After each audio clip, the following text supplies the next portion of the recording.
Au lendemain de son sacre à la Star Academy, Ambre fait ses premiers pas chez Sony Music France. Mais une erreur a été décelée. À peine la saison 13 de la Star Academy refermée que les premiers choix stratégiques autour de sa gagnante Ambre font déjà parler. Ce mercredi 11 février 2026, Sony Music France a officialisé l'arrivée de la jeune chanteuse dans son catalogue avec un message simple: félicitations et bienvenue Ambre, nouvelle gagnante de la Star Academy.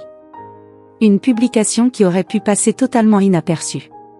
Pourtant, elle a rapidement suscité des interrogations chez les fans les plus attentifs.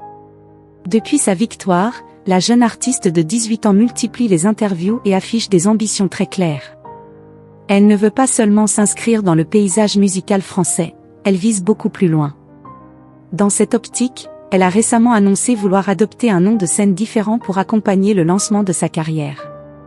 Une décision mûrement réfléchie, pensée pour correspondre à l'univers musical qu'elle souhaite développer et à l'image qu'elle veut projeter. Si la jeune chanteuse souhaite faire évoluer son nom, ce n'est pas par hasard. Elle ambitionne une carrière à l'international, capable de dépasser les frontières francophones.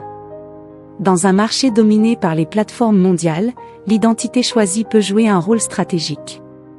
Or, le message publié par sa maison de disques semble, pour l'instant, rester fidèle à l'identité révélée dans l'émission. Dans l'industrie musicale, le nom d'un artiste n'est jamais anodin.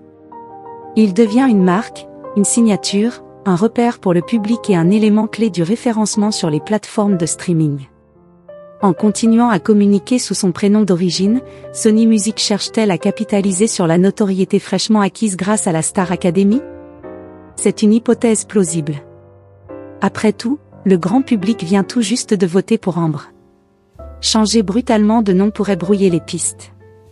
Mais ce choix interroge aussi, ne risque-t-il pas de retarder l'installation de sa nouvelle identité artistique?